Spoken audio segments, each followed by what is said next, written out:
Selamat siang Bapak Ibu. Mohon maaf tadi agak sedikit terlambat mengirim link baru.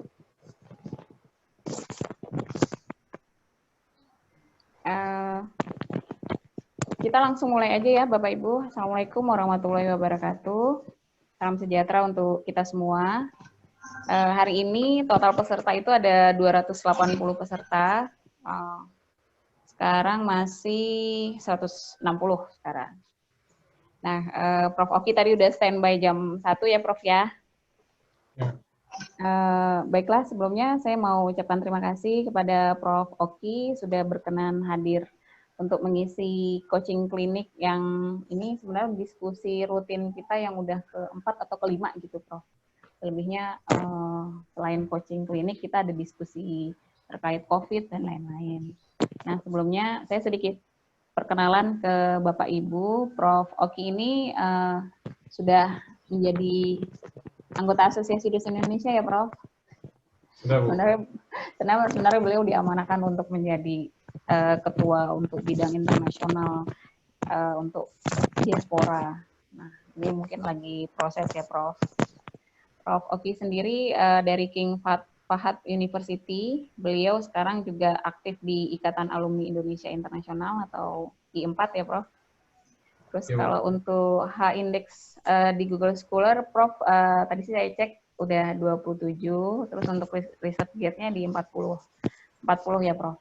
Lumayan aktif melakukan penelitian dan join riset pastinya. Nah, untuk sesi kali ini nanti Prof. Oki akan presentasi, nanti setelah presentasi baru kita buka sesi diskusi ya Bapak Ibu. Terus sudah gitu untuk kali ini sesi kali ini udah kita rekam, jadi nanti Bapak Ibu yang sudah terregistrasi di acara ini besok atau lusa itu nanti bisa cek di aplikasi ngampusnya untuk e-sertifikat materi, dan kalau recordnya nanti mungkin kita email karena agak besar, atau kami nanti akan kasih link YouTube-nya untuk hasil record acara kali ini. Mungkin perkenalannya gitu aja ya, Prof. Ibu, terima kasih banyak.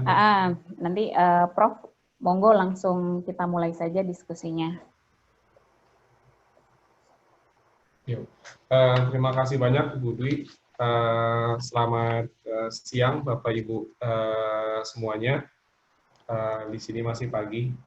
Jadi Assalamualaikum warahmatullahi wabarakatuh. Terima kasih banyak atas kesempatannya.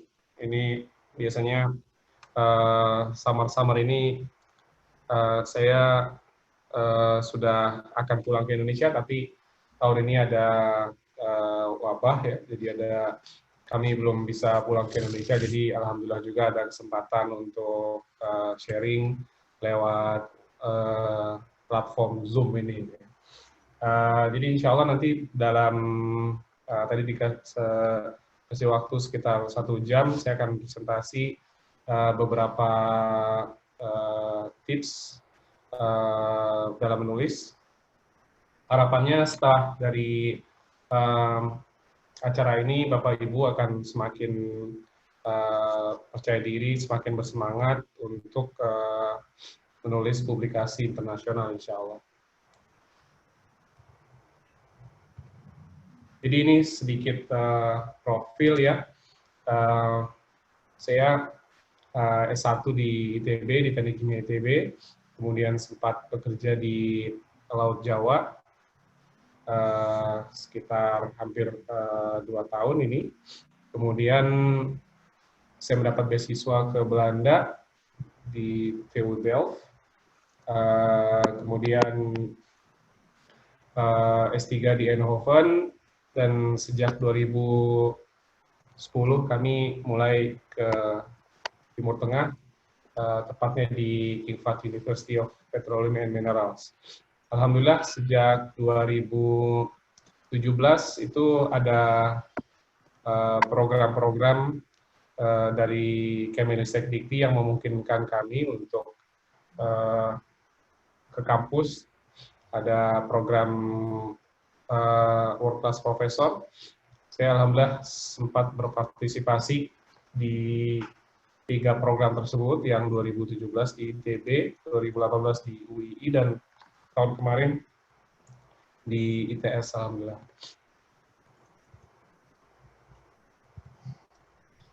Jadi sebagai akademisi, tugas saya adalah menulis publikasi.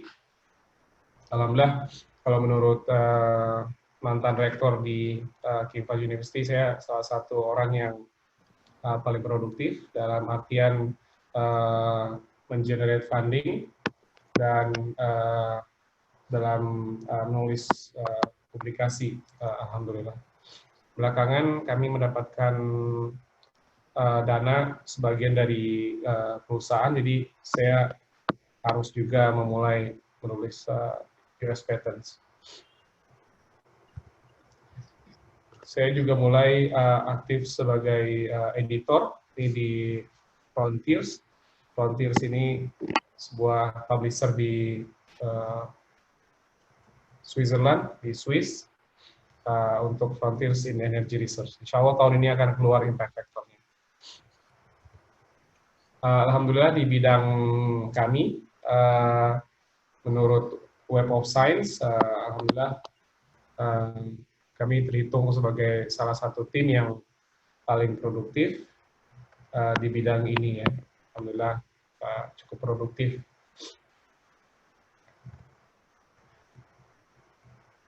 Dalam 10 tahun terakhir di KFUPM, saya berusaha memperbaiki kualitas baik penelitian. Jadi kami menargetkan dua bentuk publikasi.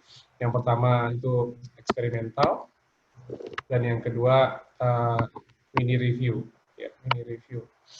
Terus alhamdulillah dua-duanya juga berhasil masuk ke impact factor yang bagus. Alhamdulillah yang eksperimental ini di jurnal yang sekitar 11, 12, dan yang mini review bisa tembus ke jurnal yang alhamdulillah cukup tinggi, sekitar 9.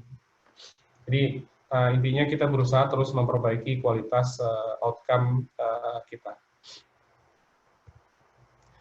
Sedikit gambaran di mana kami tinggal. Jadi saya di sini, di timurnya Arab Saudi, bahasa Arabnya Sarqiyah. Jadi Bapak Ibu yang mungkin familiar dengan Arab Saudi, itu biasanya dengan Mekah dan Madinah. Jadi orang Indonesia kalau datang ke Saudi, ke Madinah dulu, kemudian ke Mekah, nih kalau umroh, terus baru kembali ke Indonesia lewat Jeddah. Dari sini ke tempat kami ini sekitar 1.200 kilometer.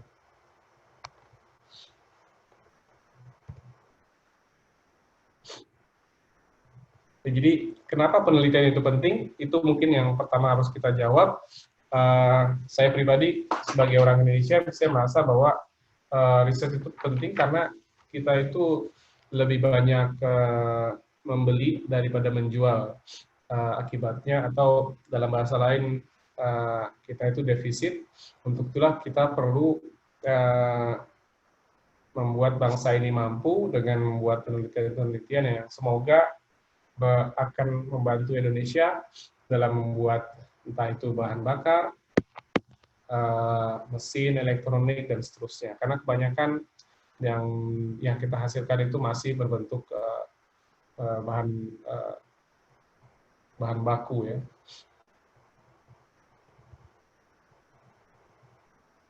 Ya. Apa saja komponen dalam riset?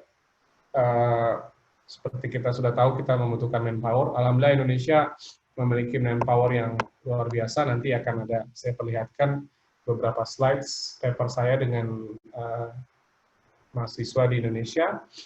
Kemudian kita butuh peralatan tentunya, dan kita perlu pengetahuan untuk menggunakan alat-alat tersebut, dan kita membutuhkan material. Ini material kita juga banyak sekali di Indonesia, alhamdulillah, memiliki sumber-sumber daya alam dan seterusnya. Dan terakhir kita butuh funding ya. dana penelitian. Tapi kita tidak usah berkecil hati. Saya juga memulainya dulu ketika datang pertama kali dengan lab yang kosong. Jadi dalam artian tidak ada peralatan, kemudian belum ada tim, kemudian masih beberapa mungkin ada pengetahuan yang saya bawa setelah S2 dan S3, dan kami juga kesulitan untuk mendapatkan bahan-bahan, untuk kasus saya bahan-bahan kimia ya. Kita mulai dulu dari satu persatu, manpower. Alhamdulillah kita punya manpower yang sangat bagus ya. Ini gimana caranya?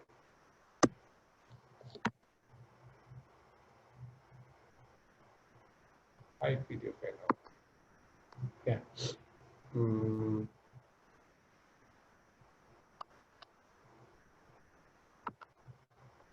Jadi pertama manpower. Jadi manpower kita bagus-bagus, alhamdulillah. Ini contoh dengan mahasiswa yang pada saat paper ini ditulis belum S2 ya. Alhamdulillah kita bisa menulis paper di jurnal yang impact factor-nya bagus. Ini Industrial and Engineering Chemistry Research, kemudian ini di Energy and Fuels. Kemudian yang penting tentunya semangat ya, karena kita punya keterbatasan alat. Bagaimana kita dengan keterbatasan kita ini masih tetap bisa menulis di publikasi di jurnal yang berprestasi. Saya suka dengan cerita ini dengan lalu Muhammad Zohri yang tidak punya shoes, yang tidak punya sepatu, tapi bisa mendapatkan emas ini ya. Ini sesuatu panutan lah buat kita, karena kita sering dalam penelitian itu tidak memiliki peralatan, tapi bagaimana caranya kita supaya tetap bisa produktif. Biasanya kita juga menyesuaikan dengan alat yang ada ya. Kalau saya, pada saat saya belum punya alat, saya cenderung untuk mempelajari sesuatu dengan detail, kita buat review papernya, kemudian setelah kita punya alat, baru kita melakukan eksperimen ya. Jadi kita jangan menyerah dulu ketika kita tidak punya alat, kita harus tetap mempelajari itu dengan detail, sehingga suatu saat pada saat ada peralatan kita bisa melakukan penelitian dengan baik.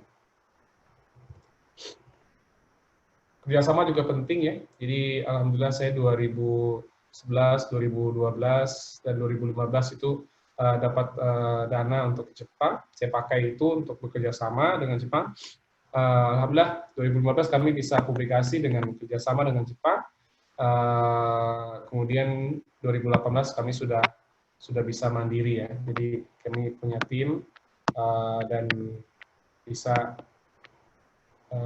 melakukan sesuatu secara mandiri tanpa kolaborator lagi. Nah, jadi pada saat kita memulai penelitian, kita bagusnya untuk bekerja sama dengan fasilitas kita yang terbatas, tapi kemudian kita berusaha semakin mandiri, semakin baik, dan seterusnya.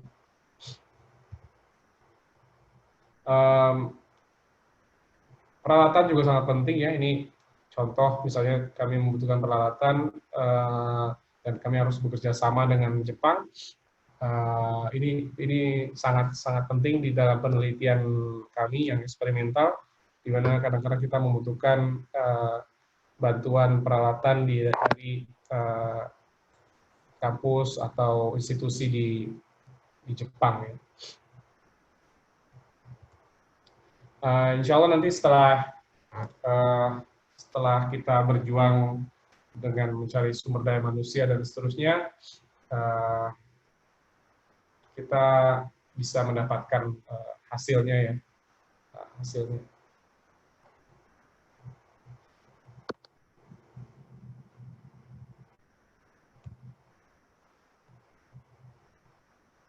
Iya.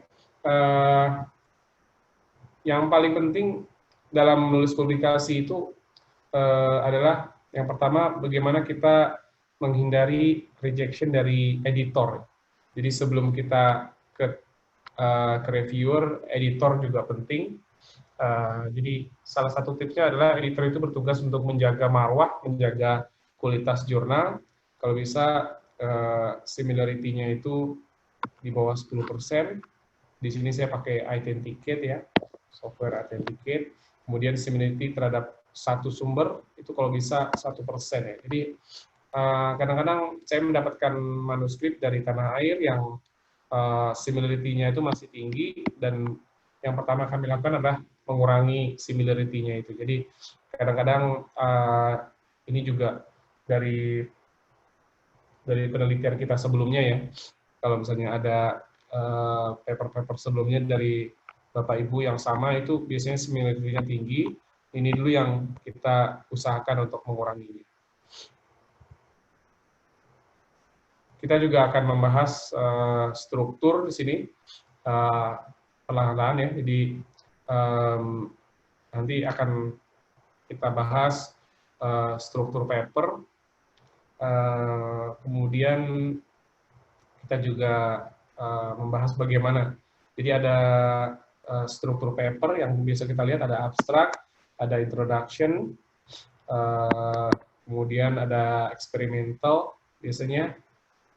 Kemudian ini eksperimental bagian kedua, kemudian ada result and discussion, dan akhirnya ada conclusion. Pertama kita bahas satu persatu di judul. Judul ini sesuatu yang paling sering saya edit, karena pertama kali yang dilihat oleh editor maupun reviewer itu judul. Jadi kalau kita di dagang itu, ini pertama kali nih yang dilihat, ini apa? Pertama kali yang dilihat oleh customer itu. Apa sih isu yang ada di paper tersebut? Apakah ini sudah cukup mewakili hasil-hasil penelitiannya? Apakah ini cukup menarik bagi reader dan seterusnya. Jadi saya spend waktu untuk mencari judul yang bagus, yang menarik, yang kira-kira akan memotivasi orang untuk membaca paper kita tersebut. Ya. Judul sangat penting. Jadi sering kita mendapatkan judul yang sudah banyak gitu ya. Jadi di judul ini kita semakin unik, semakin bagus, akan memperbaiki kans kita untuk mendapatkan publikasi tersebut. Terus yang juga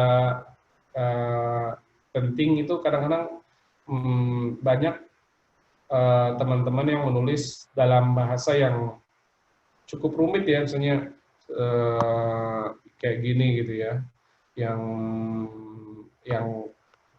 kadang-kadang susah dipahami. Saran saya adalah kita menggunakan bahasa yang mudah ya, dalam artian bahasa yang mudah dipahami oleh semua reviewer, karena reviewer ini dari berbagai bangsa juga, kebanyakan mereka juga bukan native English. Jadi dengan menggunakan bahasa yang jelas akan memudahkan kita untuk meyakinkan reviewer dan untuk mendapatkan paper accepted di jurnal. Terus yang banyak menyebabkan paper kita itu di reject itu adalah connectivity ya. Jadi pertama reviewer itu akan membaca abstrak, kemudian akan membaca conclusion, dan mereka akan berusaha menghubungkan abstrak dengan conclusion. Nah ini kalau bisa harus nyambung ya, dalam artian ini nggak loncat. Jadi ada orang yang menuliskan conclusion yang meloncat dari abstrak, kemudian ada juga orang yang mengklaim sesuatu di abstrak terlalu banyak, tapi nggak ada di conclusion, dan seterusnya. Jadi connectivity antara abstrak dengan conclusion sangat penting dalam menulis publikasi. Biasanya kita harus menghandle banyak reference ya. Jadi terserah Bapak Ibu pakai yang mana. EndNotes atau Mendeley ini yang gratis, EndNotes ini berbayar. Jadi dengan menggunakan reference manager ini kita akan mudah untuk merubah format, terutama reference style nih ya, dari satu jurnal ke jurnal lain. Ini butuh penyesuaian. Jadi dengan menggunakan reference manager kita akan lebih mudah. Nah, sekarang kita ke bagian introduction ini, bagian paling pertama yang dibaca orang.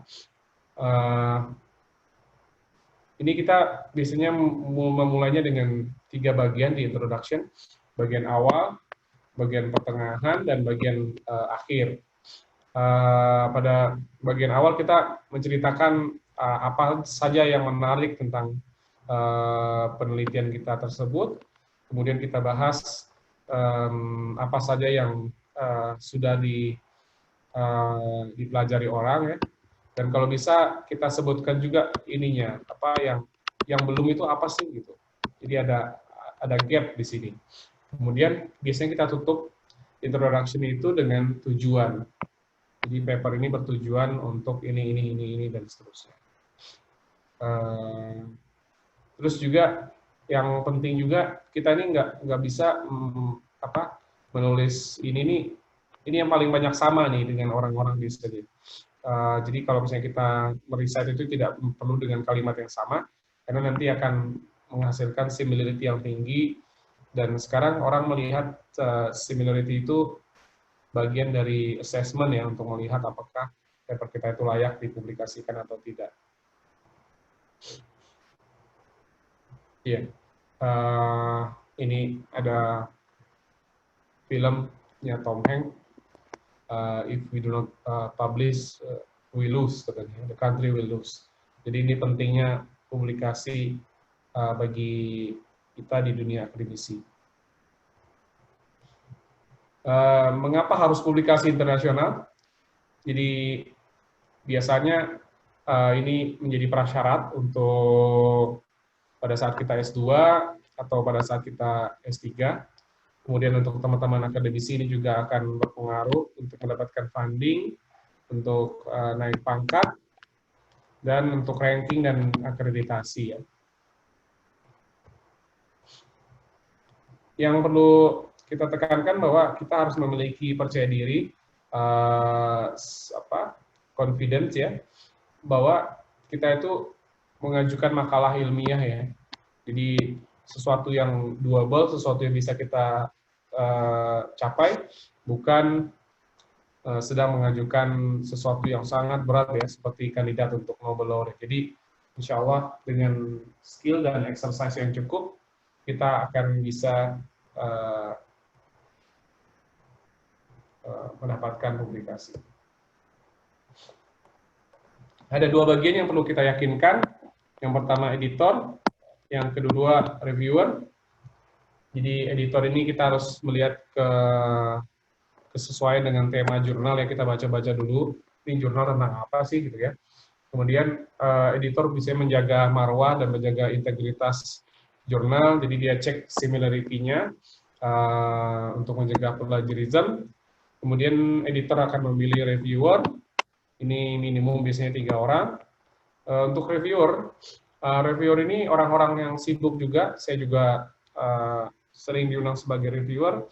Saya punya waktu yang terbatas karena kami harus bekerja, mengajar, mengerjakan proyek penelitian, berdiskusi dengan industri, banyak sekali pekerjaannya. Nah, ketika kita mereview, kita berusaha untuk secepat mungkin mereview. Nah, di sini pentingnya kualitas gambar ya. Kualitas gambar sangat penting yang akan membantu. Dan kedua, bahasa yang mudah dipahami ya. Ini akan menghemat waktu bagi reviewer. Reviewer ini pekerjaan volunteer ya, sukarelawan yang tidak ada kompensasinya.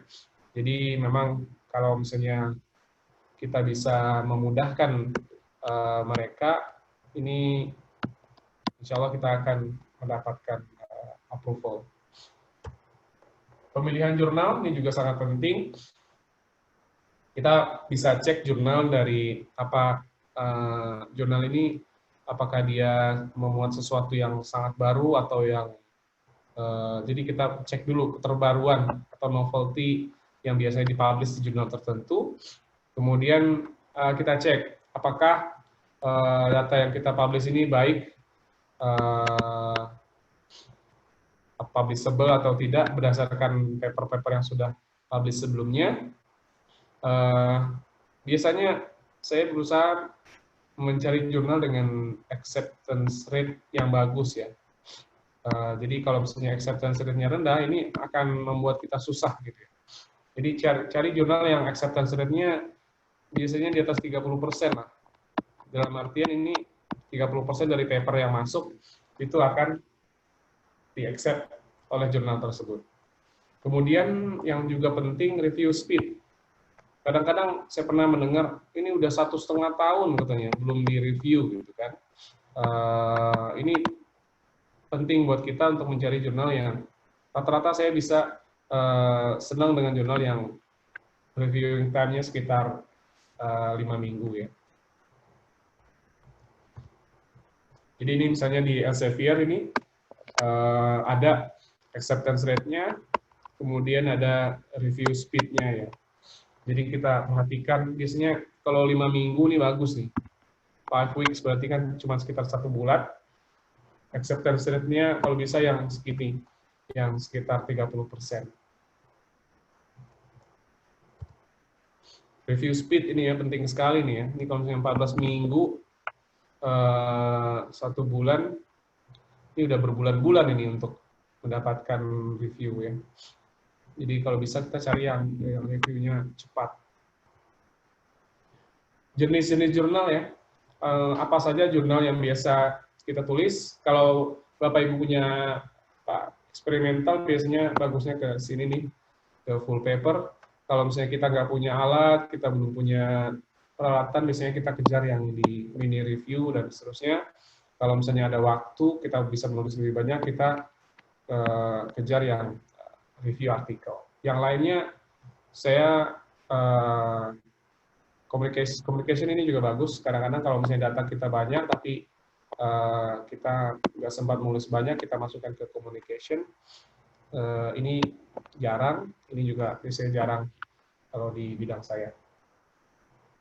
Setiap tipe ini menentukan jumlah words ya. Jadi mini review itu sekian words, review artikel itu 10.000 dan seterusnya. Ada beberapa publisher yang tadi kita udah nyebutkan Elsevier, ini ada Wiley,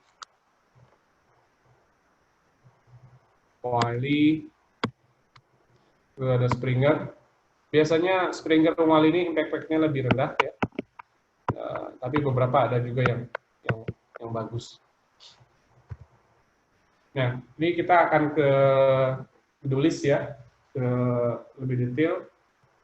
Kita udah bersama sekitar 23 menit, jadi mudah-mudahan kita bisa melihat ini secara cepat, sekitar 20 dan 30 menit ke depan, kemudian kita bisa ke diskusi. Bagaimana cara penulisan makalah ilmiah? Saya suka dengan versinya Elsevier ya. Jadi ada makalah itu biasanya ada title, abstract, keywords ya. Ini biasanya 5 atau 6 keywords. Kemudian main text itu terdiri dari introduction, kemudian experimental, kemudian result and discussion, kemudian conclusion ya. Kalau Bapak Ibu punya data yang banyak, biasanya disupply di supplementary. Itu tadi yang kita lihat barusan adalah struktur ya, struktur paper. Tapi ketika kita menulis itu biasanya kita nggak harus menulis abstrak dulu. Saya tidak menganjurkan untuk menulis abstrak dulu, tapi kita mulai dari bawah nih. Kita mulai dari biasanya saya mahasiswa atau tim saya minta memperbaiki figures dulu, figures yang bagus, figures biasanya di PowerPoint. Kemudian tables bagus bisa di main file, bisa juga di PowerPoint, tapi biasanya ini bisa di main file di Microsoft Word. Kemudian dari tables itu sama figures itu kita bisa melihat sebenarnya nanti kesimpulan yang bisa kita ambil apa saja.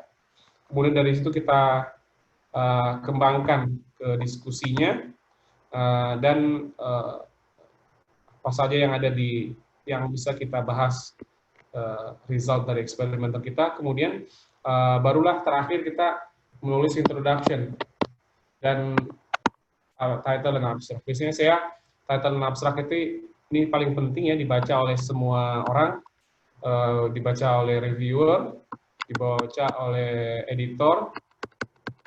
Jadi kita harus menulisnya dengan sangat hati-hati. Jadi kita mulai dari figures, dibagusin, PowerPoint, kemudian tables. Saran saya fontnya besar ya, sekitar 18. Kemudian kita bikin figure caption yang cakep, yang bagus. Kita menulis bagian eksperimental, ini Bapak Ibu yang paling tahu. Result, discussion. Nanti kita bahas bedanya apa sih result sama discussion. Dan kita harus membuat hubungan nanti ya. Si conclusion sama introduction ini mesti terhubung. Terakhir baru kita tulis abstrak. Kualitas gambar sangat penting ya. Jadi ini salah satu paper dari Dr. Teguh Kurniawan pada saat beliau S3 di tempat kami. Jadi beliau punya gambar yang bagus banget. Dan alhamdulillah diterima oleh jurnal ini sebagai cover nih ya. Alhamdulillah cover. Karena kualitas gambar yang bagus, yang mudah dipahami. Sebenarnya gambarnya sederhana ya, tapi ini menarik untuk diangkat sebagai cover. Nah, sebisa mungkin kita membuat gambar yang memudahkan bagi reviewer. Jadi kalau gambarnya ada seperti ini reviewernya agak repot juga nih. Dia ini melihat kurva yang ini nih. Ini yang mana ini ya? Jadi reviewer nanti menghubungkan ini. Oh, yang ini. Terus ini yang mana nih? Oh, ini yang ini. Terus ini yang mana? Ini yang ini gitu ya. Nah, kalau kita bikin tampilan data seperti ini, reviewer akan sedikit repot dan mereka butuh waktu lama untuk memahami paper kita. Ini tidak saya sarankan. Yang saya sarankan adalah langsung di kurvanya gitu. Jadi kalau kita punya plot, langsung kita tampilkan seperti ini. Ini konversi. Ini bagian dari produk ini produk ini produk ini konversi, dan seterusnya. Jadi ini akan memudahkan bagi reviewer untuk memahami data kita.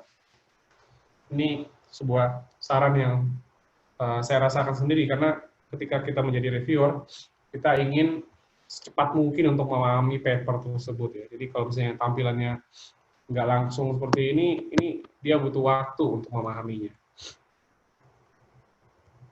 Ilustrasi penting ya. Ilustrasi biasanya untuk graphical abstract. Graphical abstract. Kita butuh yang cakep gambarnya. Kalau Bapak Ibu bisa bikin kartun seperti ini akan sangat bagus membantu tampilan paper kita. Kita akan ke diskusi perbagian. Ya, masih ada sekitar setengah jam. Abstrak. Apa yang ada di abstrak? Abstrak biasanya kita sebutkan apa yang sudah kita lakukan dan kemudian ditutup oleh apa saja sih main findings, apa aja yang udah kita temukan dalam penelitian ini. Jadi sebutin kita udah mengerjakan ini di sini. Kemudian dari paper kita ini orang bisa dapat take home message apa gitu. Ini insya Allah akan membantu juga. Kemudian untuk khusus Elsevier ada highlight ya. Saya sendiri cenderung untuk selalu menggunakan highlight ini di setiap paper, meskipun nanti akhirnya paper kita itu tidak harus ke Elsevier, tapi paper ini highlight ini sangat membantu kita untuk mengarahkan paper kita. Jadi misalnya kalau ada tim kami yang mau bikin paper, kita bikin lalu highlightnya. Apa sih yang paling penting, yang hasil yang paling penting dari penelitian kita ini? Dari situ nanti kita bisa kembangkan untuk menjadi paper. Ini biasanya kalau di Elsevier butuh 85 karakter, including space. Jadi cukup concise. Ini contoh highlight ya, cuman pendek aja dia. Main findings. misalnya 6 times higher, dan seterusnya. Reduce, kayak gitu ya. Jadi, model has been described. Ini biasanya highlight yang bisa kita tampilkan. Keywords ini sangat penting, akan memudahkan orang untuk mencari paper kita ya. Ada contoh-contoh keywords. Sebisa mungkin ini segeneral mungkin yang berkaitan dengan paper kita. Ini rasanya jelas. Introduction. Nah, introduction ini kita membuatnya seperti ini ya, seperti corong. Kita mulai dari yang paling umum sampai ke yang paling spesifik. Ini kalau kita bikin spasi 2, kalau bisa jangan lebih dari 3 halaman. Apa aja, kita mulai dengan apa sih masalahnya, kemudian apakah sudah ada solusi, kemudian solusinya yang paling bagus apa sejauh ini. Terus dari solusi itu yang keterbatasannya apa sih gitu ya. Nah, kita kemudian masuk nih dari keterbatasan ini, kita mulai menceritakan bahwa kita ingin mencapai ini di penelitian kita. Ini introduction di sebuah paper. Contohnya seperti ini ya. Kita mulai dari apa? Yang paling umum ya, motivasi, kemudian biasanya kita tutup dengan tujuan. Kita tutup dengan tujuan.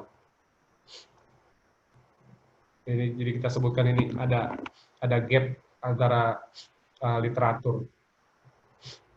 Kemudian eksperimental, ini sedetail mungkin, ini cuma Bapak Ibu yang paling tahu kalau riset kita eksperimental. Kalau sudah ada papernya cukup di site ya, terus kita masukkan papernya, identify equipment sama describe materials yang digunakan secara detail. Ini metode ya, saya rasa cukup jelas. Kalau sudah dipublish, kita bisa sebutkan papernya, cukup di site. Result saya cenderung suka seperti ini. Jadi 3.1, 3.2, 3.3, 3.4. Di sini saya bagi ini seperti ini nih, misalnya effect of on B, misalnya kayak gitu. Jadi terus saja sampai ke bawah, sampai seenggaknya kita ada 3.4, dan nanti masing-masing ini disupport oleh data, misalnya ada figure 1 dan figure 2, dan seterusnya.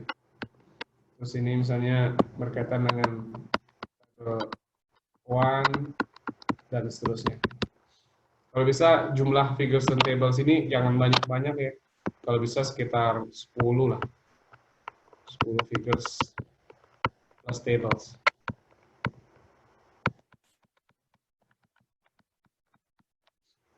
Kalau ada data yang lebih banyak lagi disimpan di supplementary. Ini penting sekali nih ya gambar-gambar ini ya, karena ini cara yang paling mudah untuk memahami sesuatu. Biasanya dari gambar-gambar inilah di-judge gitu, apakah paper kita ini layak publish atau enggak. Kalau bisa, caption sama legend-nya ditulis sedetail mungkin untuk memudahkan reviewer membacanya. Dan kalau sudah ada di tabel, jangan kita bikin lagi figures-nya ya, jangan sampai double-double. Jadi ini ya, ini contoh figures yang menurut saya kurang begitu baik ya. Karena ini ada dash line, dotted line, dan seterusnya. Ini susah nih memahaminya ini. Lebih bagus seperti ini, langsung digambar, langsung ditulis. Ini kurva ini kurva ini kurva ini, dan seterusnya.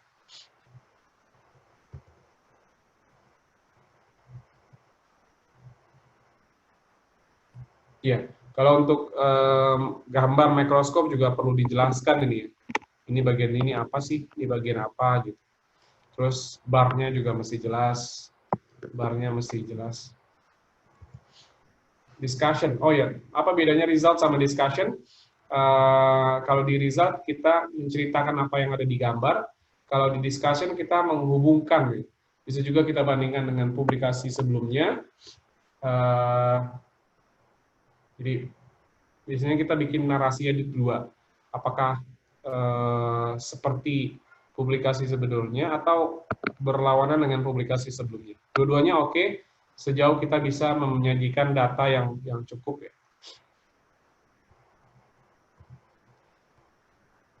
Ini kemudian kita ke bagian conclusion. Yang paling sering terjadi adalah tidak ada hubungan antara conclusion dengan introduction. Terus yang kedua, introduction sama conclusion ini sama. Jadi ini dulu awal-awal saya menulis paper itu, ini repeat gitu. Jadi conclusion-nya itu, introduction-nya itu gitu. Kita tidak bisa membuat detail eksperimental di sini, cukup hasil aja ya. Tapi terlalu umum juga nggak bisa nih. Kalau misalnya kita nulisnya terlalu umum, ini biasanya nanti akan dapat komen dari reviewer. Kok terlalu umum gitu. Kadang-kadang kita bisa juga menyajikan saran-saran ya.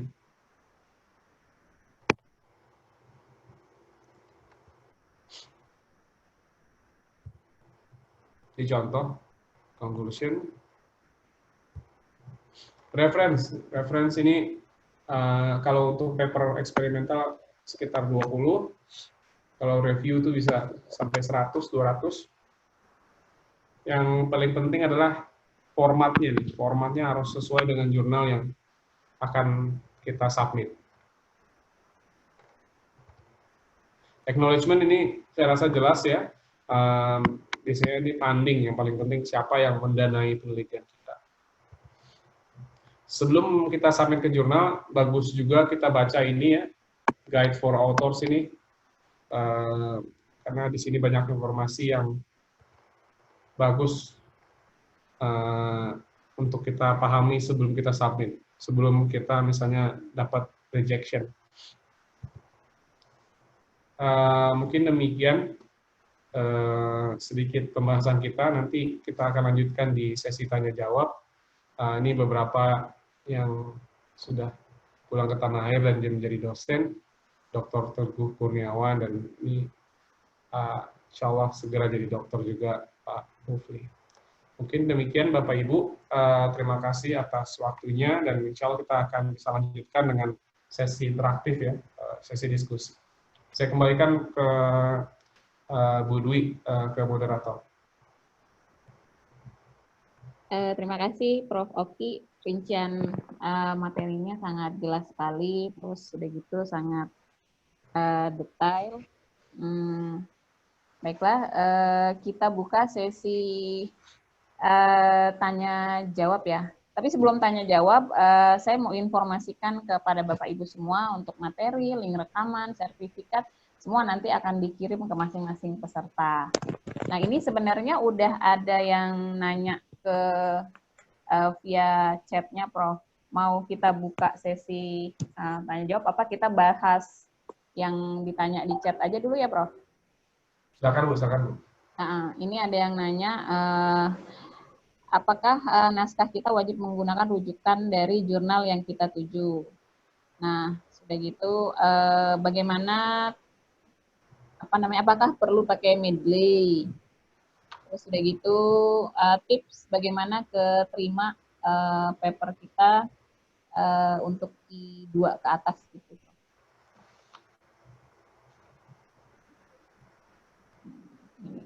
Yang terakhir apa pertanyaannya, Bu? Ini ada di chat, Prof. Di chat. Gimana saya ngelihatnya, Bu ya? Ya. Oh, chat. Iya, di chat, di more, terus chat. Nah.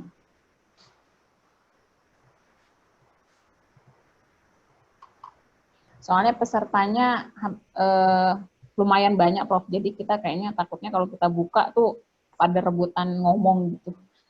Jadi bagi Bapak Ibu yang mau bertanya mungkin bisa ngetik di chatnya aja ya. Jadi mungkin nanti bisa Prof pilih kira-kira mana jawaban pertanyaan yang didulukan untuk dijawab. Mungkin gitu ya, Prof. Yuk. Yang pertanyaan ketiga Prof, tadi yang mana ya, Bu ya?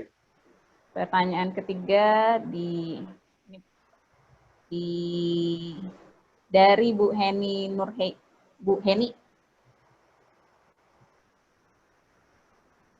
Apa tadi pertanyaannya, Bu? Yang ketiga? Ini apakah naskah kita wajib menggunakan rujukan dari jurnal yang kita tuju? Terus apakah yang dimaksud tim dalam author itu, terus apakah ada tips agar dapat diterima? Karena saya belum berhasil ke Q2 dan Q1. Iya. Terus apakah perlu pakai Mendeley? Terus ini ada pertanyaan lagi. Untuk highlight, apakah dibuat di Microsoft Word atau PowerPoint, Prof?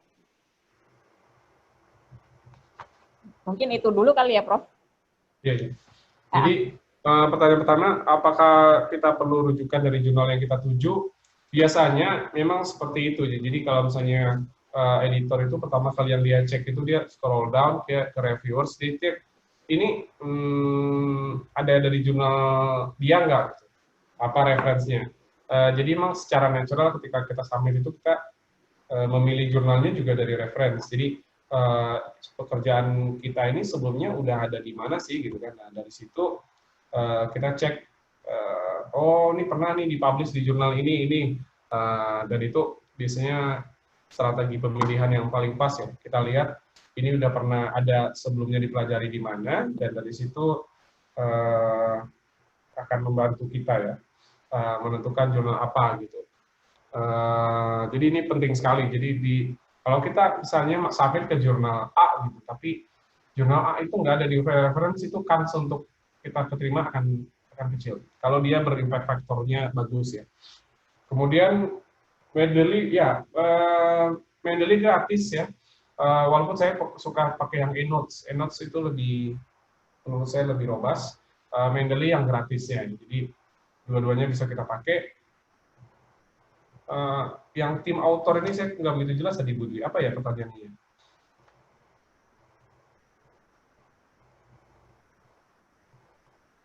Ini Bu Heni itu nanya di chatnya, lalu apakah yang dimaksud tim dalam author? Oh, dia mungkin ini nanya kali. Apakah yang dimaksud tadi mungkin presentasi Prof ada berbicara tentang tim dalam author?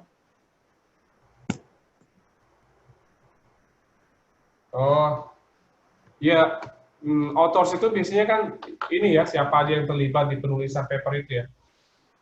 Biasanya nama pertama itu yang sehari-hari mengerjakannya, kemudian ada yang membantunya, dan nama kedua, nama ketiga, dan seterusnya. Dan biasanya di terakhir itu adalah yang corresponding authornya ya, biasanya yang terakhir. Q2 dan Q1 ini dua-duanya bagus ya. Kalau Q2 dan Q1 yang mesti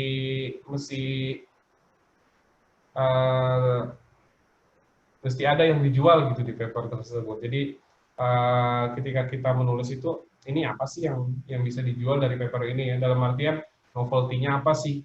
Apa yang jadi ibaratnya ketika kita menulis paper ini, kita ngelihat bahwa dunia itu misalnya ada bolong-bolongnya, dan kita berusaha dengan paper kita itu kita menutup salah satu bolongnya itu, atau bahasa Inggrisnya itu gap ya. We fill the gap, itu salah satu tujuan paper. Kemudian highlights, ini biasanya di MS Word, saya biasanya nulisnya di MS Word. Mungkin kalau ada lagi silakan. Ini ada yang nanya juga, Prof. Untuk jurnal internasional atau Scopus itu kebanyakan peluang yang lebih besar itu penelitian kuantitatif atau kualitatif. Terus ini juga ada proofreading sebelum summit, apakah perlu? Terus referensi yang digunakan apakah harus artikel yang terindeks Scopus misalnya? Mungkin 3 itu dulu ya, Prof. Iya. Kualitatif dan kuantitatif ini maksudnya gimana ya? Mungkin yang kuantitatif ini hasil eksperimen yang jelas gitu ya. Kualitatif ini yang cenderung membandingkan. Ya dua-duanya bisa ya, asal penyajiannya bagus, dua-duanya terbuka. Karena kan di kualitatif nanti kan kita harus memperkuat analisanya ya. Referensi, ya kalau bisa jangan di site. Nah ini juga beberapa kali ketika saya sebenarnya submit dari teman-teman di tanah air itu men-cite ke pekerjaan sebelumnya di jurnal yang tidak berimpact factor. Nah, ini sering mendapatkan masalah ya sama reviewernya. Kadang nggak cuma reviewernya, jadi jurnal-jurnal sekarang itu udah pakai mesin ya, dia bisa nge-screen itu referensinya ini apa gitu, ada apa enggak gitu, apa kualitasnya apa. Dan kalau bisa memang cari jurnal yang bagus-bagus di referensi. Ini akan, kita jangan memaksakan, misalnya kita punya paper sebelumnya di jurnal anu gitu ya, yang tidak punya impact factor, tidak harus kita paksakan sebagai referensi kita, karena nanti akan bermasalah. Jadi kalau bisa kita batasi saja referensinya ke jurnal-jurnal yang bagus gitu ya. Ini juga akan meningkatkan paper kita insya Allah. Mungkin demikian, Bu. Terus ini ada yang nanya lagi, Prof. Apakah perlu adanya kolaborasi dengan author senior yang sudah biasa menulis paper di internasional jurnal? Terus, apakah perlu kolaborasi dulu? Ada untuk pertama orang yang mau publish ke Q1 atau Q2 itu, kemungkinan besarnya kolaborasi itu jadi nilai poin penting nggak, Prof? Iya, kolaborasi penting sekali ya. Kolaborasi dulu waktu saya membangun reputasi, kan kita orang belum kenal kita ya. Otomatis butuh pembuktian gitu. Jadi papernya itu mesti bagus banget dan seterusnya. Dan alhamdulillah sekarang setelah saya alhamdulillah gitu ya, udah jumlah publikasinya udah 100 lebih di jurnal yang bagus-bagus, itu otomatis editor kenal kita. Dan ya kalau berkolaborasi dengan yang sudah mapan gitu ya, dalam artian dia papernya sekitar di atas 100, itu insya Allah akan sangat membantu, insya Allah. Terus ini ada juga yang nanya, Prof, bagaimana menyusun sistematik literatur review yang baik? Literatur review tadi udah kita sebutkan ya di slide-nya, Prof, ya? Di introduction tadi ya. Jadi pertama motivasi dulu, motivasi apa, kenapa kita mempelajari itu. Terus yang kedua kita mesti menyebutkan apa sih solusi-solusi yang udah dikerjain sama orang. Kemudian kita sebut lagi apa keterbatasan dari solusi-solusi tersebut. Nah, setelah itu baru kita bilang bahwa kita mau mengerjakan ini untuk untuk mengatasi keterbatasan yang nomor sekian tadi. Jadi ada sebut motivasi general, kita sebutkan solusi-solusi yang sudah dikerjakan, kita sebutkan keterbatasan, dan kita akhirnya nyebut tujuan kita apa yang mau kita targetkan. Ini ada beberapa sih mereka yang nanya,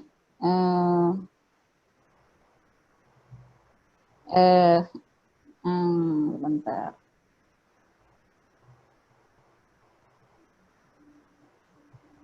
Ini sudah dijawab. Nah, ini Prof ada juga tips untuk membuat pendahuluan atau latar belakang. Seperti apa, terus untuk plagiat ya, Prof. Nah, itu kan tadi Prof sempat jelaskan nggak boleh lebih dari, mengutip itu nggak boleh lebih dari 10%, atau ada yang diambil cuma 1%-nya aja gitu. Nah, ini gimana kita memfilternya gitu, karena kan referensi banyak gitu. Terus ini terkait indikator apa yang harus kita pegang untuk mengetahui jurnal internasional bereputasi yang memang benar-benar dapat dipertanggungjawabkan, dan strategi apa yang harus dilakukan agar artikel kita dapat dipublish. Nah, kalau misalnya gagal terus di reject, kita perbaiki, terus kita apply lagi, apakah itu dibolehkan, Prof? Kalau misalnya kita udah di reject di satu jurnal, terus kita kita coba lagi untuk apply ke jurnal itu, atau lebih baik kita apply ke jurnal yang lain gitu, jika dari jurnal yang sebelumnya kita sudah di-reject gitu. Iya. Mungkin itu. Yuk. Nah, jadi yang pertama, untuk mengurangi similarity ini apa tipsnya? Tipsnya yang pertama adalah jangan menggunakan kalimat orang langsung. Jadi banyak kan kita langsung cuplik gitu ya, itu similarity-nya tinggi pasti. Nah, kalau misalnya kita mau ngambil kesimpulan itu, kita bahasakan dengan bahasa kita sendiri ya. Itu insya Allah nanti similarity-nya akan rendah dengan sendirinya. Jadi memang ada kecenderungan, misalnya kita baca nih, satu hari ini kita baca misalnya 4 paper. Kalau kita nulis hari itu juga, kemungkinan kan kalimatnya sama. Nah, jadi bagusnya kita bikin catatan kecil, misalnya kita ada screen, terus kemudian kita bikin catatan kecil, kemudian kita tulis lagi tuh dengan bahasa kita. Jadi upayakan menulis sesuatu dengan bahasa kita, dan itu otomatis akan mengurangi similarity. Kemudian yang sudah di reject apakah bisa disubmit? Boleh sekali. Jadi itu jarang sekali ya satu pekerjaan itu langsung di accept. Ya alhamdulillah akhir-akhir ini saya beberapa kali membantu teman-teman dari ITS, ITB, kemudian UNS, kemudian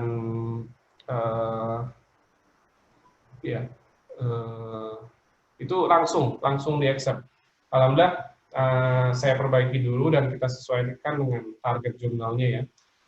Kalau di reject itu biasanya kita perbaiki berdasarkan komennya, karena dunia ini kecil ya, dalam artian kalau kita di reject di satu jurnal, terus kita mau submit ke jurnal yang lain, tanpa diperbaiki itu sangat berisiko, karena bisa jadi reviewernya itu sama.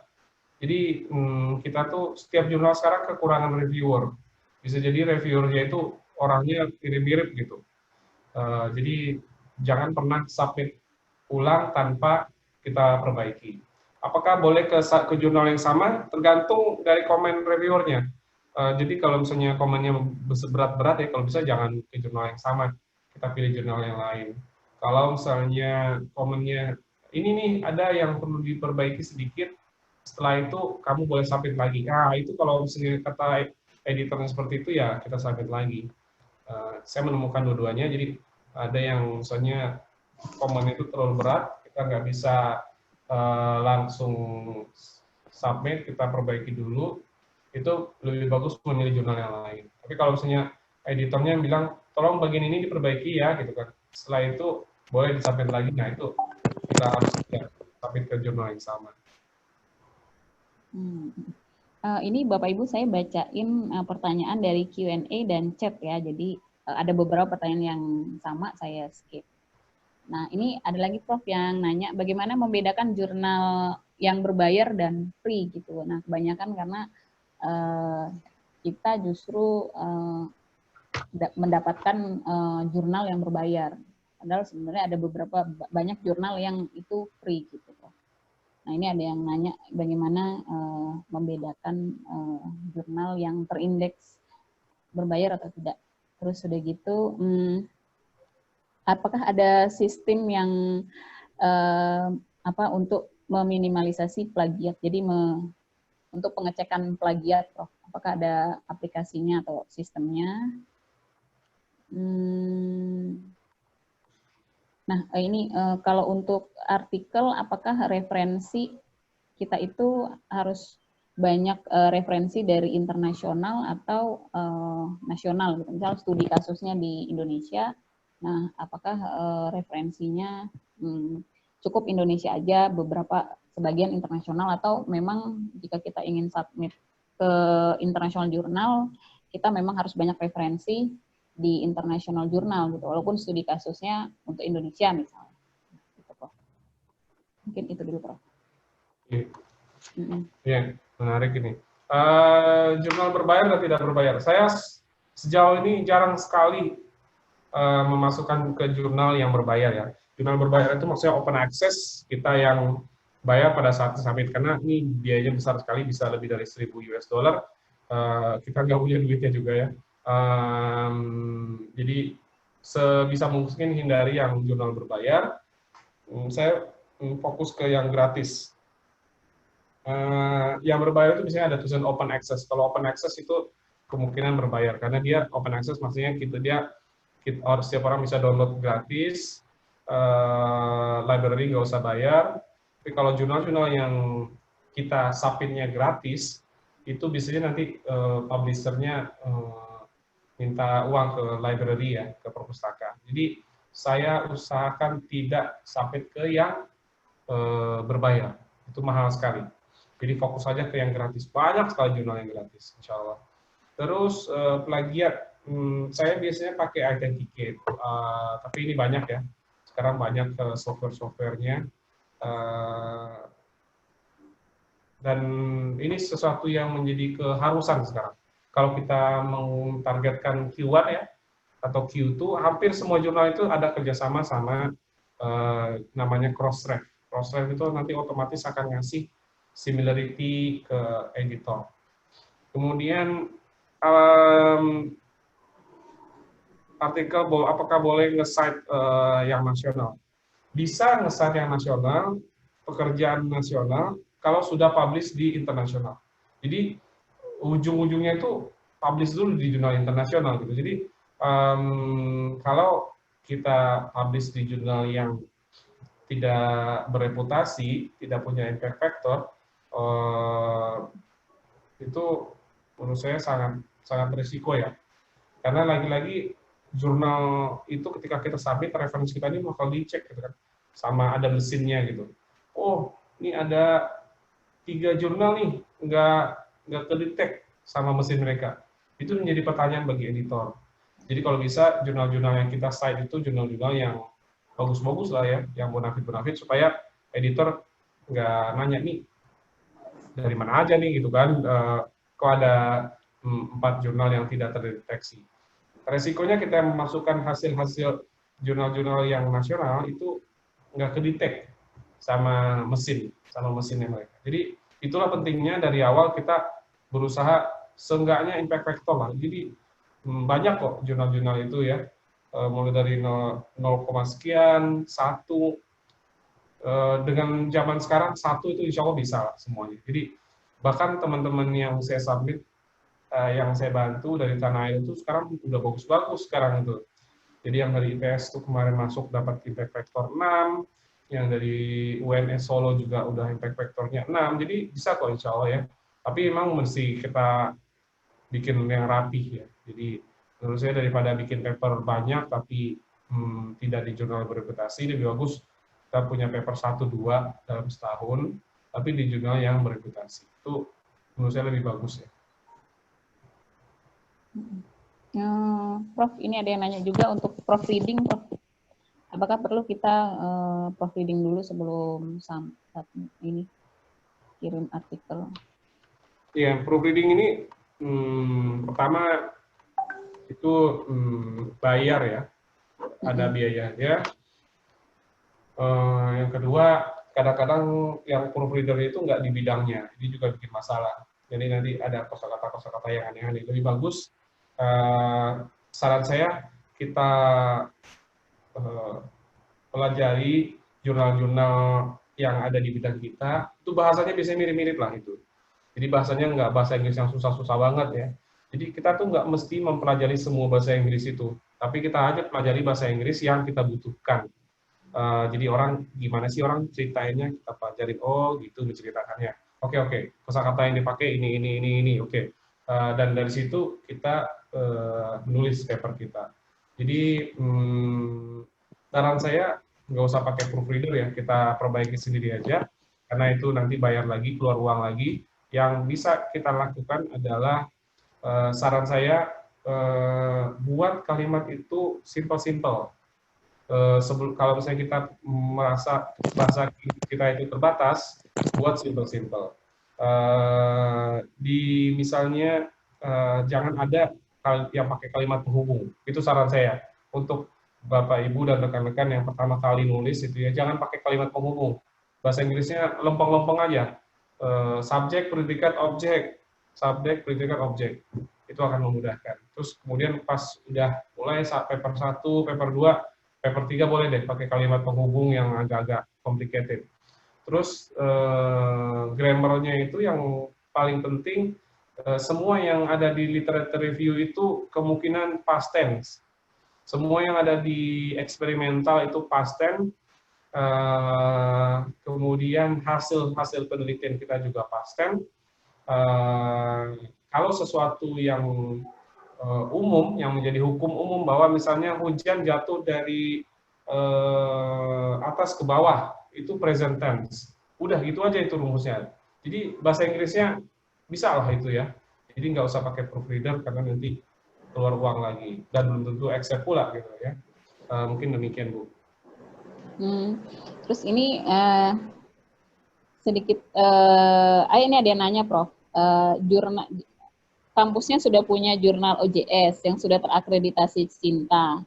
Nah, mungkin Prof bisa kasih arahan bagaimana agar jurnal OJS tersebut bisa terkoneksi dengan jurnal terindeks. Apakah atau Prof ada arahan lebih lanjut Kak, untuk teman-teman yang di kampusnya punya jurnal OJS yang sudah terakreditasi Cinta? Iya. Ya ini agak berat ini karena ini mesti dibahas di sesi yang Sesi lain khusus ya. ya, Prof. Iya. Sesi Soalnya khusus ini jurnal. biasanya sih, Karena ini biasanya lebih ke manajemen jurnalnya ya, Prof. ya, jadi karena antara ayam sama telur itu jurnal ini karena kadang-kadang orang yang untuk salah-salah penelitian tertentu dia mintanya di jurnal yang berimpact factor. Sementara ketika kita ngebangun jurnal itu kan otomatis belum ada impact factor dan seterusnya. Jadi kita mesti ada pengorbanan, dedikasi dari kampus tersebut yang menyisihkan sebagian hasil penelitiannya ke jurnal tersebut sedemikian rupa, sedemikian jurnal itu nanti naik dan akhirnya punya impact factor dan seterusnya. Tapi mungkin ini terlalu ini ya, nanti pembahasannya butuh pembahasan yang lain ini mungkin. Ya, boleh Prof. Terus ini ada yang juga yang nanya, apakah cukup hanya dengan cek di Simago untuk tahu jurnal tersebut predator atau tidak, Prof? Atau memang kita harus ngecek satu-satu? Ini banyak yang nanya, link untuk jurnal terindeks yang berbayar ada nggak, Prof? Gitu. Terus udah gitu ada yang nanya juga, apakah dengan cek di Simago aja cukup kita bisa lihat gitu? Atau memang kita harus aktif mengecek satu-satu jurnal itu berbayar atau tidak, atau predator atau tidak gitu. Iya. Jadi kalau misalnya ada jurnal yang berbayar, itu ada dua kemungkinannya. Dia itu open access atau dia yang jurnal-jurnal predator itu. Jadi saran saya ya kita hindari lah yang berbayar. Kita fokus yang masih banyak jurnal yang banyak sekali itu ya, jurnal yang nggak bayar itu, yang gratis. Jadi kita fokus saja di yang gratis. Kemudian biasanya jurnal-jurnal predator itu kita gampang menemukan kesalahan typo, salah ketik atau salah bahasa Inggris itu sering terjadi di jurnal-jurnal predator.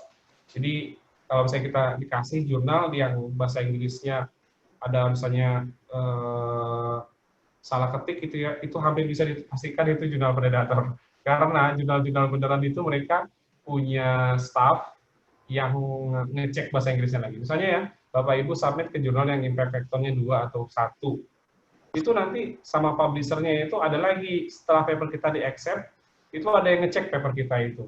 Nanti sebelum proof ya, namanya ada tahapan proof, itu ada yang ngecek bahasa Inggrisnya lagi. Bahasa Inggris kita nanti dibenerin lagi,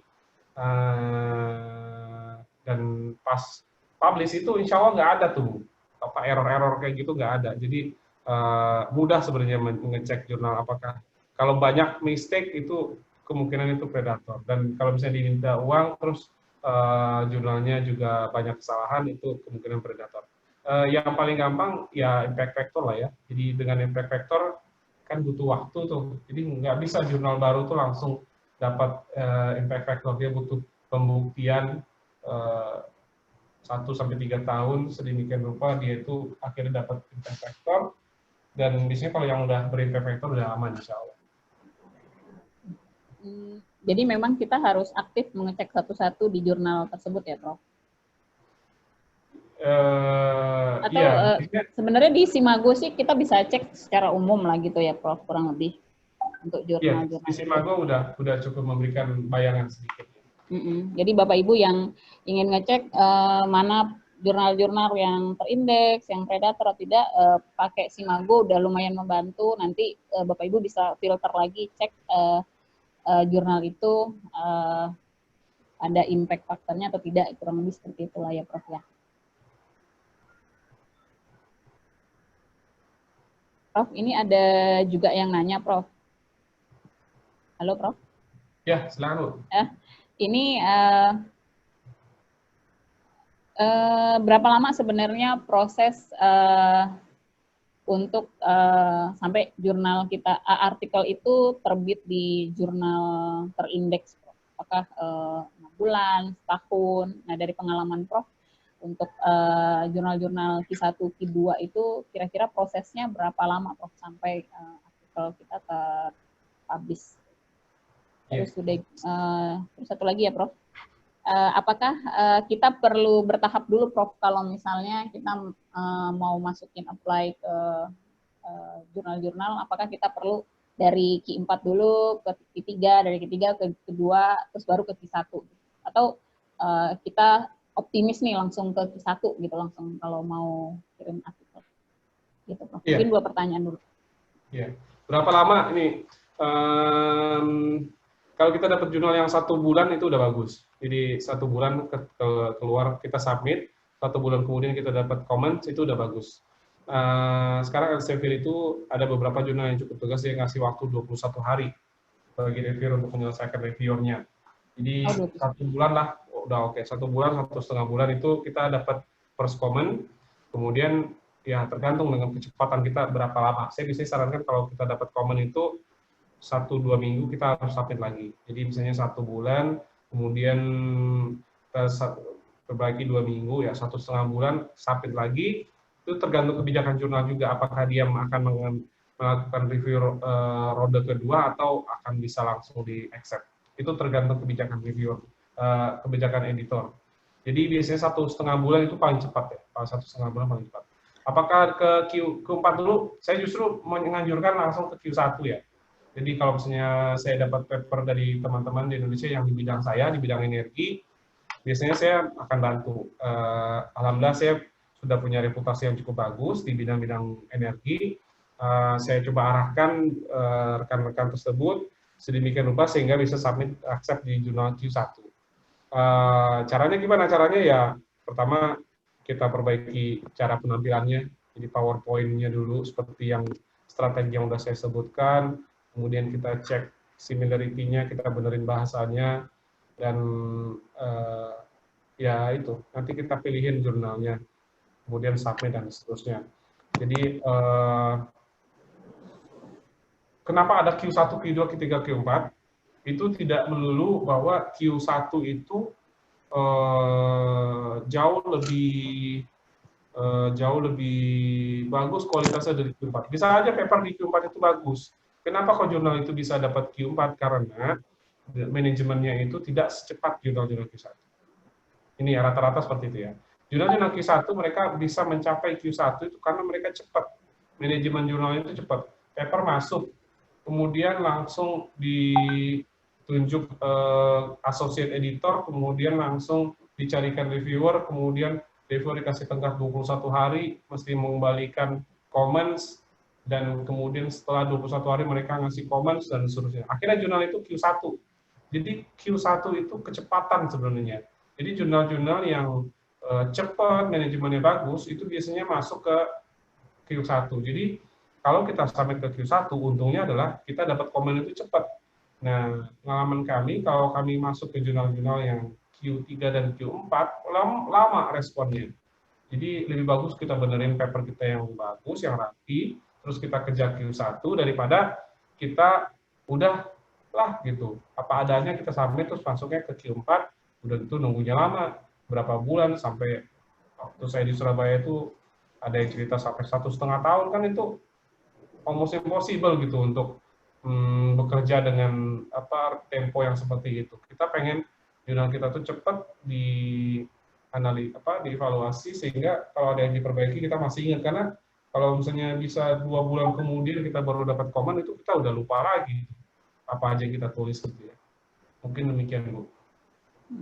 Terima kasih Prof. Ini ada juga yang nanya Prof,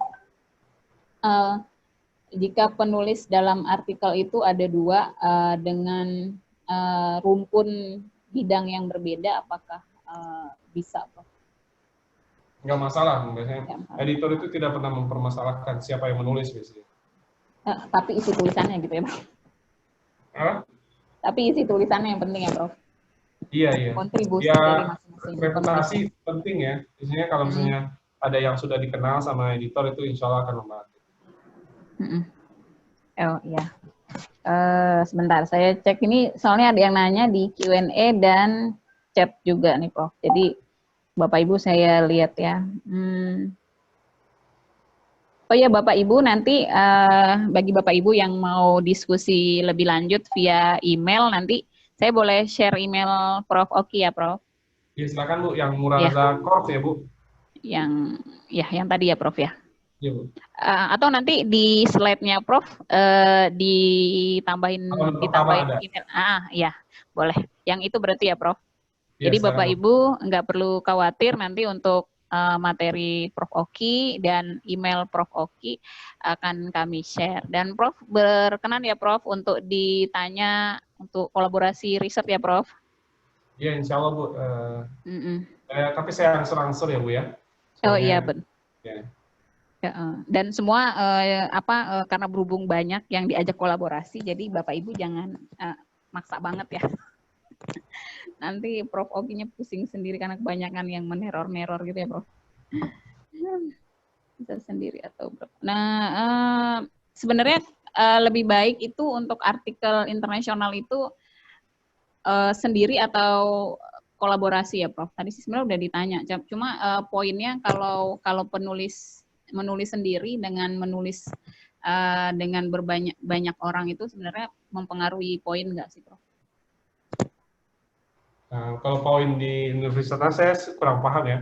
Tapi kalau di mata editor, asal itu di bawah 10 orang itu nggak masalah ya. Tapi kalau misalnya kita nulisnya banyak, lebih dari 10 orang, nanti dia nanya, ini kerjanya apa aja, kok pembagiannya bisa segini banyak orangnya gitu ya. Biasanya seperti itu. Kalau poin-poin nilai mungkin ada ya. Di berbagai negara beda-beda poinnya. Saya nama pertama itu berapa, nama kedua itu berapa, dan seterusnya. Boleh Prof, ini kurang lebih yang nanya via chat dan Q&A kurang lebih sudah semua dijawab Prof Oki ya. Nah nanti Bapak Ibu yang masih bertanya untuk link jurnal itu bisa cek di Simago atau memang harus cek satu-satu. Cuma Simago lumayan membantu. Terus Prof juga bersedia untuk diskusi lebih lanjut via email ya Prof ya.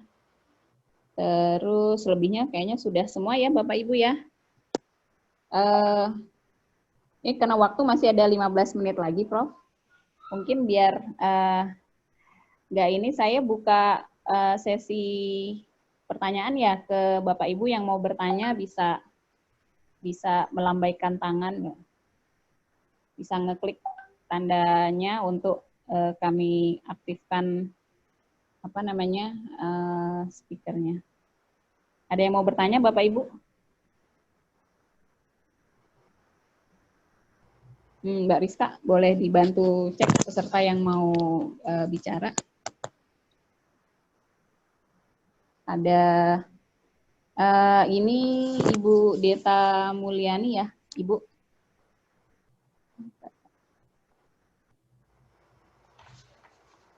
Boleh, Ibu Deta silakan.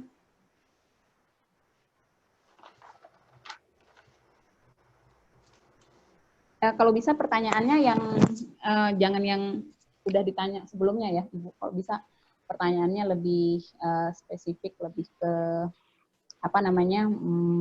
hal-hal yang Ibu belum bisa menyelesaikannya gitu. Gimana Ibu Deta, udah bisa? Ini.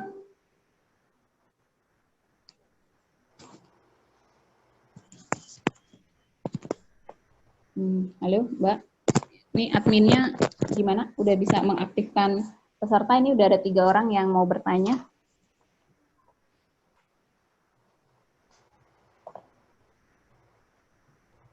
Oh iya, Prof. Lagi Oki. diaktifkan dulu. Oh iya, Prof. Oki lupa promosi. Adi rencana Adi kan sudah punya jurnal, Prof. Oki. Iya, Bu. Ya, ini kita baru terbitan pertama, Prof. Lagi merintis. Ini ada pesan dari Pak Ketua untuk jurnal kita, apakah bisa dibantu menjadi salah satu reviewer atau mitra bestari, gitu, Prof. Iya. Iya, Bu. Kita coba ya, Bu. Cuma kalau reviewer ini lumayan banyak, Bu. Ini, Bu, tugas saya, Bu. Lumayan menumpuk reviewer.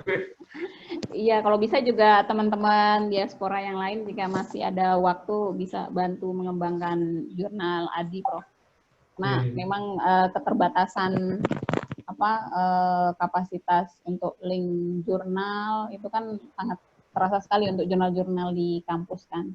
Nah, kebutuhan juga, kebutuhan dosen untuk jurnal juga banyak juga. Jadi jika berkenan nanti kita diskusi lebih lanjut ya, Prof. Ini yang udah nanya ini bisa diaktifkan belum ya? Biar suaranya nggak saya sama Prof Oki doang.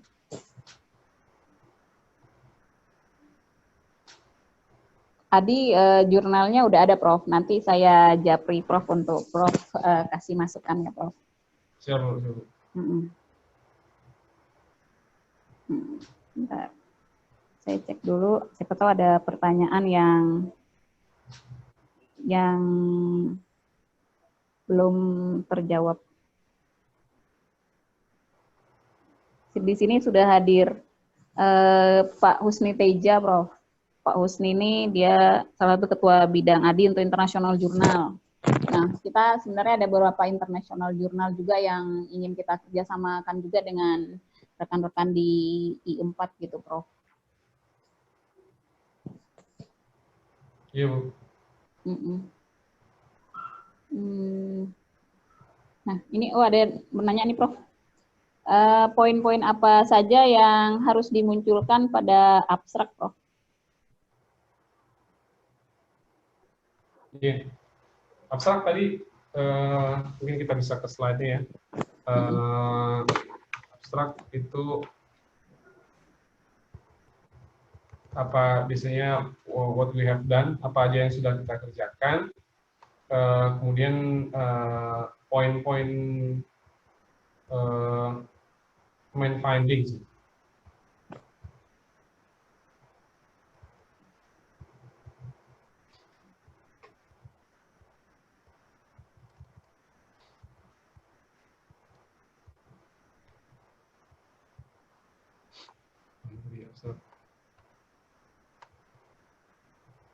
Ya, jadi intinya abstrak itu apa saja yang sudah kita kerjakan, what we have done, sama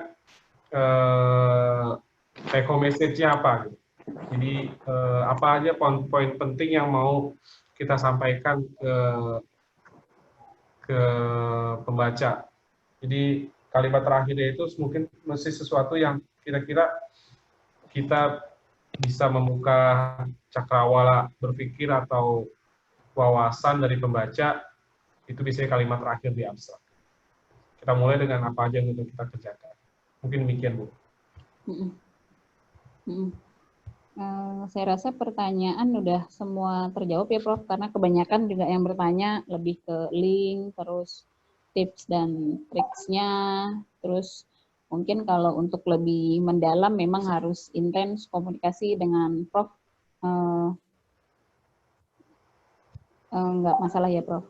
Nah, ini ada satu lagi, Prof, nanya untuk judul apakah perlu dimasukkan lokusnya? Kalau dimasukkan pada skup negara ataukah bisa pada level terendah misalnya kecamatan? Untuk jurnal ini untuk jurnal internasional ya, Prof.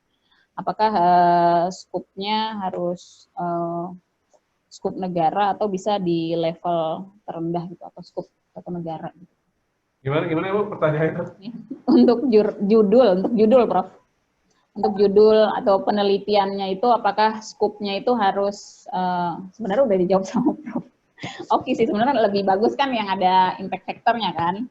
Nah, ini dia nanya lagi nih Prof, apakah skup untuk judul atau penelitiannya itu skupnya harus negara atau bisa di level terendah, misalnya penelitiannya di tingkat kecamatan se-Indonesia misalnya, atau di tingkat levelnya tuh di tingkat yang kecamatan atau provinsi gitu. Apakah boleh? Iya. Tergantung, kalau misalnya biasanya sih kita negara lebih enak ya. Jadi misalnya kita membahas kebutuhan energi di negara anu, itu lebih menjual. Atau bisa juga studi kasus di daerah tertentu. Jadi misalnya solusi pengolahan limbah di daerah anu yang limbahnya itu spesifik, itu bisa juga. Jadi itu mesti kita lihat case by case ya. Jadi bisa jadi ada yang kecamatan yang bisa dijual asal itu unik ya. Jadi intinya itu dalam membuat paper ini sesuatu unik yang bisa memperkaya wawasan orang kan. Jadi apabila informasi kita itu kira-kira unik dan menarik, itu ya pada level yang terbatas, kecamatan, kota ya, kota misalnya kayak studi kasus COVID-19 di Wuhan, nah itu kan menarik. Atau kalau negara itu ya bisa negara lebih enak. Tergantung itu kasus per kasus. Prof, karena waktu sudah mau habis, saya rasa, oh ya ini Prof, Prof bikin buku panduan untuk penulisan artikel jurnal nggak, Prof? Belum Bu, belum sempat saya kalau bikin buku Bu. Oh iya, nah, tadi ada yang nanya ada buku panduan nggak gitu. Mungkin nanti lebih banyak diskusi kan, karena Adi kan rencananya dalam tiap minggu itu ada diskusi tentang coaching klinik terhadap untuk penulisan artikel di jurnal internasional. Nah, kami berharap coaching klinik ini dengan berbagai macam sumber bisa membantu Bapak Ibu untuk lebih aktif lagi menulis, gitu ya, Prof. Ini mungkin udah ya, begitu ya, Bapak. Boleh Pak. Prof, boleh kata-kata terakhir mungkin Prof yang bisa menyemangati dosen-dosen Indonesia untuk aktif menulis, terutama agar tulisannya masuk ke Q1. Iya Bu, jadi yang kami pahami, menulis itu kan jam terbang ya. Jadi kalau pilot itu ada jam terbang, semakin lama dia terbang, dia semakin nyaman, dia semakin tenang dalam menerbangkan pesawat. Jadi demikian juga menulis itu setidaknya kita butuh 3 paper lah gitu, 1 paper, 2 paper, itu kita terus kita improve. Dari pengalaman saya biasanya teman-teman yang udah bikin paper pertama, itu di paper kedua itu sudah mulai. Jadi di paper pertama saya berusaha menanamkan prinsip-prinsip yang udah saya presentasikan tadi. Di paper kedua udah mulai itu, biasanya rekan-rekan itu udah mulai confidence, dan paper ketiga itu udah bisa dibilang saya sudah mulai sedikit intervensinya. Jadi dari situ kita belajar bahwa Bapak Ibu trainingnya jangan terlalu banyak juga. Mungkin walaupun Bu Dwi nanti banyak lagi training menulis, tapi yang penting adalah latihannya gitu. Jadi latihan di reject, latihan submit dan seterusnya, ini akan sangat membantu insya Allah. Dan kalau di bidang-bidang energi, insya Allah saya bisa bantu, karena ya tadi misalnya kalau udah di bidang tersebut dan sudah punya reputasi, insya Allah juga akan sangat membantu. Mungkin demikian Bu. Jadi yang penting jangan lupa latihan gitu. Jadi sebisa mungkin latihan menulis. Jadi setiap hari kalau bisa dialokasikan waktu beberapa lama gitu ya, agar kita bisa menulis. Saya biasanya menulis pagi itu otak masih segar, itu biasanya cocok untuk menulis. Mungkin demikian Bu. Mohon maaf apabila ada salah kata. Semoga bermanfaat Bu.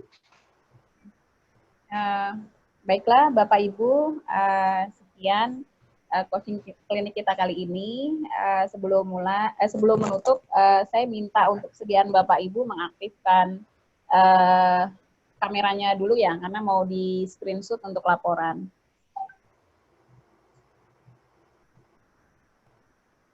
Nanti untuk untuk rekamannya akan kami kirim linknya ya Bapak Ibu, jadi nggak perlu khawatir. Terus untuk materi, terus untuk emailnya Prof. Oki juga akan kami kirim. Sudah di screenshot ya Mbak Rizka. Terima kasih ya Bapak Ibu. Sekali lagi terima kasih Prof. Oki. Semoga sehat selalu Prof. Oki, keluarga, dan rekan-rekan diaspora di sana. Kalau bisa Prof. Oki ada meluangkan waktu, kita bisa bikin diskusi lanjutan dengan Prof. Oki, karena biasanya kalau jurnal ini perlu case by case gitu. Jadi kadang perlu bimbingan satu orang satu gitu, Prof. Jadi biar sampai jurnalnya terbit gitu ya, Prof. Iya. Mohon maaf ya Bapak Ibu jika ada kekurangan. Mohon maaf kami juga tidak bisa mengaktifkan speaker Bapak Ibu biar diskusi kita kali ini lebih kondusif. Sekali lagi kami ucapkan terima kasih pada Prof. Oki, pada Bapak Ibu pimpinan ADI yang juga sudah hadir untuk melihat, dan kami juga menginformasikan Prof. ADI difasilitasi oleh Zoom untuk webinar untuk kapasitas 500 audiens. Jadi bagi mungkin Prof. Oki atau rekan-rekan dosen lainnya jika ingin menggunakan fasilitas dari ADI, monggo silahkan. Ini semua difasilitasi oleh Zoom dan disupport oleh teman-teman di ngampus.com gitu. Jadi kita punya aplikasi untuk untuk informasi kegiatan, event, terus udah gitu sampai penerbitan e-sertifikatnya. Jadi dalam satu platform. Jadi jika bikin event tuh nggak perlu repot-repot lagi untuk membuat kepanitiaan lah, kurang lebih seperti itu. Seperti itu ya Bapak Ibu. Terima kasih sekali lagi. Wabillahi taufiq wal hidayah. Wassalamualaikum warahmatullahi wabarakatuh. Salam. Terima kasih Prof. Terima kasih banyak Bu. Makasih banyak Iya. Bu semua. Berarti nggak mudik tahun ini ya Prof? Oh, mudah-mudahan kalau keadaan membaik, tapi sekarang belum ada pesawatnya. Ya Prof, nanti kita saling komunikasi terus ya Prof. Ya, Assalamualaikum warahmatullahi wabarakatuh. Waalaikumsalam.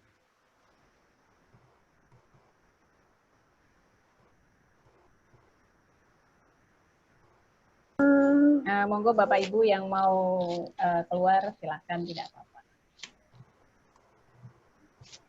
Nanti jika ada pertanyaan khusus terus terkait usulan program atau kegiatan yang akan dilakukan, monggo bisa japri saya ya Bapak Ibu. Soalnya kita dapat kuota free dari Zoom. Karena kan selama ini Zoom kita kebanyakan pakai Zoom meeting, harusnya kita pakai Zoom webinar gitu. Jadi lebih efektif dan kita bisa memprotek peserta yang hadir itu siapa aja gitu. Masih banyak ya Bu ya, Bapak Ibu ya. Ya. Siapa ya? Iya, ya Prof. Ya. Assalamualaikum. Waalaikumsalam.